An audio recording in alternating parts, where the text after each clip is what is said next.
ఉన్న బంగారాన్ని విడిపించి ఆ రోజు ఆన్లైన్ రేటుకే మేము కొంటాం. Sharma gold company.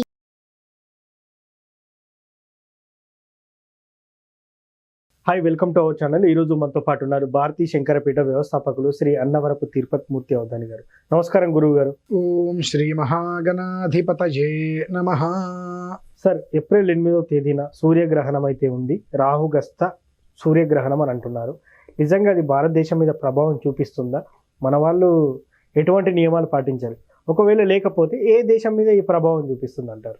ముఖేష్ గారు, నాకు ఇక్కడ అర్థం కాని విషయం ఏంటంటే, లేని దాని గురించి ఎందుకు ఇంత డిస్కషన్ అని. అంటే లేకపోయినా కూడా మనం ఓకే, అది ఒప్పుకుంటా. నేను ఎక్కడుందనే విషయం చెప్తాను. మన చంద్రగ్రహణం కూడా అంతే. మనకు లేకపోయినా చాలా నియమాలన్నీ కూడా మనం చెప్పవలసిన పరిస్థితులు వచ్చింది. ఎందుకు చెబుతున్నాం? మనకు లేనిది మనకు ఎందుకు అని అంట. ఓకే, అసలు అది మంది కాదు, మనకు లేదు. మనది కాంది మనకు లేనిది మనం ఎందుకు పూసుకుంటున్నాం? నాకు అది అర్థం కాని విషయం. చాలా ఇవి చూస్తుంటాయి. ఇంకో 2-3 రోజులు వస్తాయి సూర్యగ్రహణానికి ఈ నియమాలు ఆ నియమాలు అని చెప్పి వస్తూ ఉంటాయి.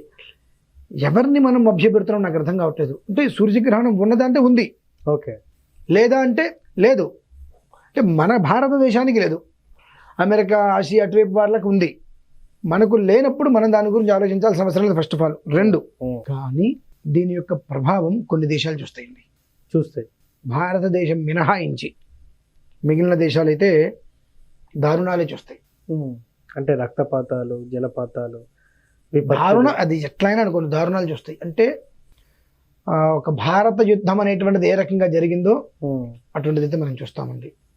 అదేంటంటే ఎవరిని భయపెట్టట్లా. వ్యాస భగవానుడు అన్న మాట ఇది.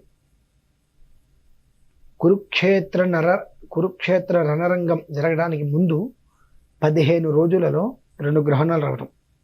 చంద్రగ్రహణం, ఇప్పుడు సూర్యగ్రహణం. సూర్య చంద్రగ్రహణం రావడం వేరు, ఓకే. చంద్ర సూర్య గ్రహణం రావడం వేరు, ఓకే. అది కూడా ఈ యుగాది యుగం అయిపోయింది ఇక్కడికి. అంటే మామూలుగా మీ అందరూ ఉగాది ఉగాది అంటారు, అవును. మేము యుగాది అంటాం దాన్ని. ఎస్. అంటే మళ్ళీ ఇది మనం చూడం కదా, కాబట్టి మేము యుగాది దీనికి ప్రారంభంగా అంటుంటాం. ఈ యుగం అయిపోయింది కదా, అవును. అంటే ఒకదాన్ని పూర్తిగా కూడా క్లోజ్ చేసేస్తుంది, సంపూర్ణం చేస్తుంది. ఆ సంపూర్ణ స్థితిలో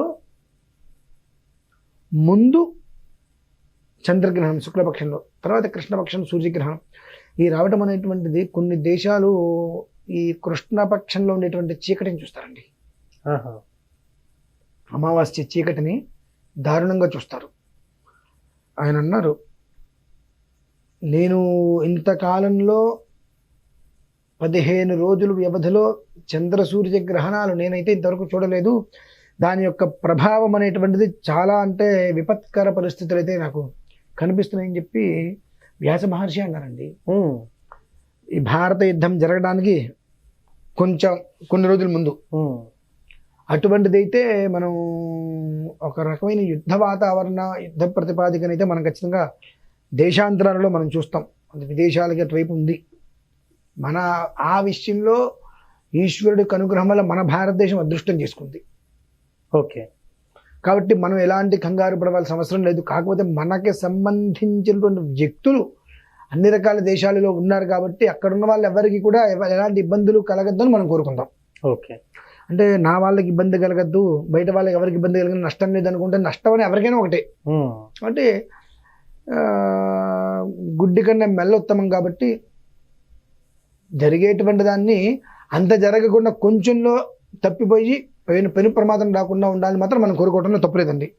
అంటే మనం స్వార్థంతో కూడుకున్న మనస్తత్వాలు అయితే కనుక నేను బాగుండాలని కోరుకుంటాము. స్వార్థం లేదు అనుకుంటే అందరూ బాగుంటే అందరితో పాటు మనం కూడా బాగుంటామని కోరుకుంటే కనీసం ఒక స్థాయిలో అది తప్పే అవకాశం ఉంటుంది. కానీ బహువిధంగా మాత్రం ప్రమాదాలు విదేశాలకైతే గట్టిగానే ఉన్నాయండి, అందులో ఎలాంటి సందేహము లేదు. ఆ ఒక్క విషయంలో ఏ రకంగానో భగవంతుడు మన దేశానికి మాత్రం అభ్యుదయాన్ని ఇచ్చాడు. ఆ ఒక్క విషయంలోనే. మిగిలిన ఉగాది నుంచి వచ్చేటువంటిది వేరు. అయ్యో అది అసలు మనం విధానం వేరు.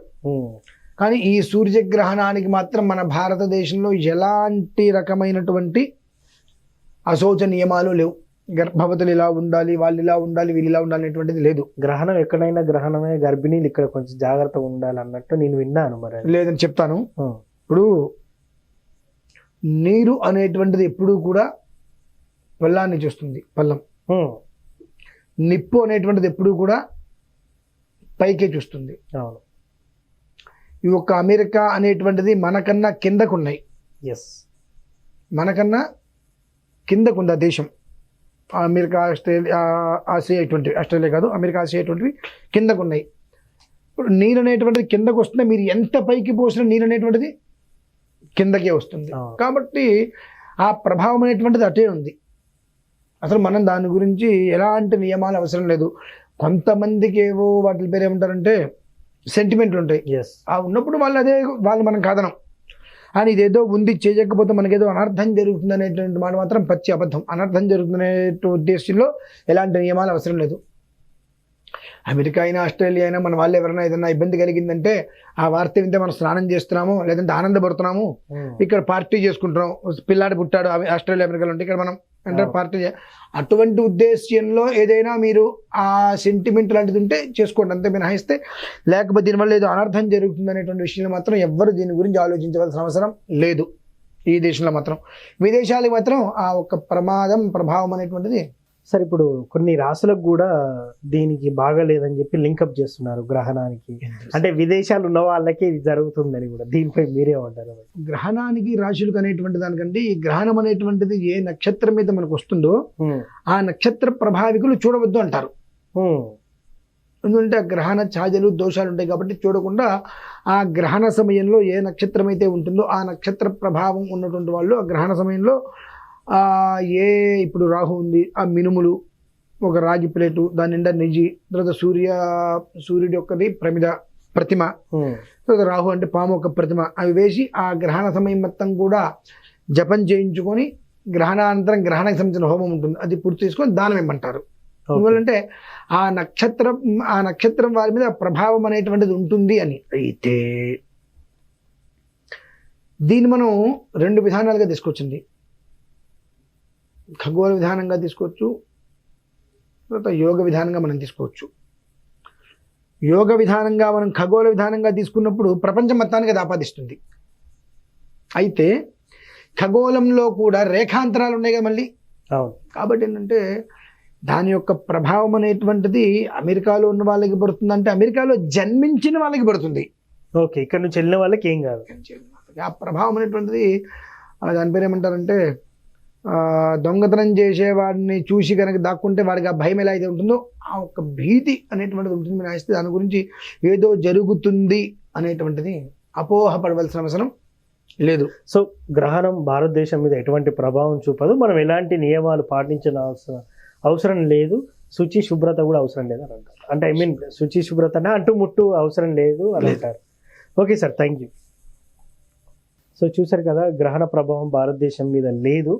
సో విదేశాల్లో ఉన్న వారికి కూడా ఎటువంటి నియమం లేదు. బట్ ఏంటంటే గ్రహణ సమయంలో పట్టు విడుపు స్నానం తప్పనిసరి అని గురుగారు మాటల్లో తెలుసుకున్నాం. ఇది వాటి కార్యక్రమం. మరో కార్యక్రమం మళ్ళీ కలుద్దాం. Thank you. సుమన్ టీవీలో మీ పర్సనల్ అండ్ బిజినెస్ ప్రమోషన్స్ కోసం కింది నెంబర్కి కాంటాక్ట్ చేయండి.